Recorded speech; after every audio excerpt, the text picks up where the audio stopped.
இன்னைக்கு சில பேர் சொல்லுவாங்கல்ல, வாழ்க்கையில எவ்வளவோ திறமை இருந்தும் அந்த திறமைக்கான அங்கீகாரம் இல்லாமல் இருக்கிறோம்.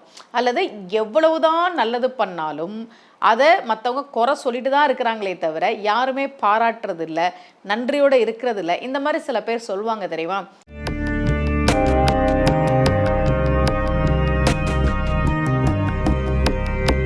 ரகசிய உண்மைகள் சேனலை பார்த்து கொண்டிருக்கும் உங்கள் அனைவருக்கும் சுமதி ஸ்ரீயின் அன்பு வணக்கம். இந்த பகுதியில் நம்ம நிறைய பரிகார முறைகள், பரிகார தலங்கள், ஆன்மீக கேள்வி பதில்கள், ஆன்மீக சந்தேகங்கள், என்ன பிரச்சனைக்கு என்ன மாதிரி வழிபாடு பண்ணணும்னு தொடர்ந்து பார்த்துக்கிட்டு இருக்கோம். இப்போ ஒரு ஜாதகம் காட்டியிருக்கேன் பாருங்களேன். அவருக்கு லக்னாதிபதி 8ல் இருக்குது. இந்த மாதிரி லக்னாதிபதி பலவீனமாக இருக்கும்போது, பகை வீட்டில் இருக்கும்போது, ராகு கேது பிடியில் இருக்கும்போது, லக்னமே இப்படி பலவீனமாக இருக்கும்போது அவர்களுக்கு இந்த மாதிரி பிரச்சனைகள் சில பேரோட ஜாதகத்தில் இருக்க தான் செய்யுது. சரி, இந்த மாதிரி பிரச்சனை இருக்குது, எங்களுக்கான அங்கீகாரமே கிடைக்கலையே, எல்லாரும் எப்போ பார்த்தாலும் குறை சொல்லிகிட்டே இருக்கிறாங்களே, என்ன பண்ணாலும் என்ன பெருசாக பண்ணிட்ட அப்படி தான் கேட்குறாங்களே, இந்த மாதிரி பிரச்சனை இருப்பவர்களுக்கு ரொம்ப அழகான ஒரு பாசுரம், பெரியாழ்வார் பாடின ஒரு பாசுரம் நான் உங்களுக்கு சொல்கிறேன். அதை நாம் ஒவ்வொரு நாளும் பாராயணம் செய்கிற போது, அல்லது உங்களுக்கு எப்பெல்லாம் நேரம் இருக்கோ அப்போல்லாம் நீங்கள் பாராயணம் செய்கிற போது நல்ல பலன் கிடைக்கும் என்பது நம்பிக்கை. இந்த பாசுரத்தில் ஆழ்வார் என்ன சொல்கிறார் தெரியுமா? யாராவது அவருடைய அடியவரை, பெருமாளை வழிபாடு செய்யக்கூடிய எல்லோரும் அவருடைய அடியவர்கள் தான் இல்லையா? யாராவது அவருடைய அடியவர்களை குறை சொன்னால், யாராவது என்ன, மகாலட்சுமி தாயாரே அடியவர்களை குறை சொன்னால் கூட, மகாலட்சுமி தாயார் சொல்வாங்களா அப்படின்றத அது அடுத்த வரியில் ஆழ்வாரே சொல்கிறார். மகாலட்சுமி தாயாராகவே இருந்தாலும் பெருமாள் அப்படியா இவனா இப்படி பண்ணா அப்படின்னு கேட்க மாட்டாராம்.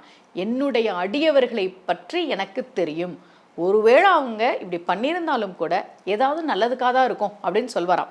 இதை வீடனனை உதாரணமாக வச்சு தான் ஆழ்வார் இந்த பாசுரத்தில் பாடுறார். வீடனன் மிகப்பெரிய நல்லவன் இல்லையா? அதனால தான் ஆண்டாள் பொல்லா அரக்கனை அப்படின்னு பாடினான். அரக்கர்கள்லையே பொல்லாதவர்கள் தான் எல்லாரும், நல்ல அரக்கனா ஒருத்தன் இருந்தான். அவன் யாருன்னா வீடனன். இந்த வீடனனை பற்றி சீதா பிராட்டி ஒரு சின்ன மனக்குறை என்னன்னா, வீடனன் ராவணனுக்கு அறிவுரை சொல்லும்போது எல்லாம் நல்லா இருந்துச்சு, இந்த சீதை இங்கே வந்ததுக்கு அப்புறம் தான் இவ்வளவு பிரச்சனையும் அப்படின்னு சொன்ன உடனே ஒரு அபசகுண மாதிரியான வார்த்தைகளை வீடனன் சொன்னதுனால அது ஒரு மன வருத்தம் சீதா பிராட்டிக்கு இருந்தது. அதுதான் ஆழ்வார் சொல்கிறார், மகாலட்சுமி தாயாரே குறை சொன்னாலும் பெருமாள் அதை பொருட்படுத்த மாட்டார். தன் அடியார் திறத்தகத்து தாமரையாள் ஆகிலும் சித குறைக்கும் மேல் என் அடியார் அது செய்யார், செய்தாரேல் நன்று செய்தார் என்பர் போலும். ரொம்ப அழகான பாசுரம். இந்த பாசுரத்தை நான் உங்களுக்கு டிஸ்கிரிப்ஷன் பாக்ஸில் கொடுக்குறேன். நீங்கள் ஒவ்வொரு நாளும் இதை பாராயணம் செய்கிற போது, ரொம்ப முக்கியமாக யாருக்கெல்லாம் ஜாதகத்தில் லக்ன பாவகம் லக்னாதிபதி கெட்டிருக்கோ பலவீனமாக இருக்கோ அவர்கள் இந்த பாசுரத்தை சொல்லி வாருங்கள், நிச்சயமாக ஒரு பலன் கிடைக்கும். இதே போல மீண்டும் ஒரு பரிகார முறையோடு உங்கள் அனைவரையும் சந்திக்கிறேன். அனைவருக்கும் அன்புடன் சுமதி ஸ்ரீ.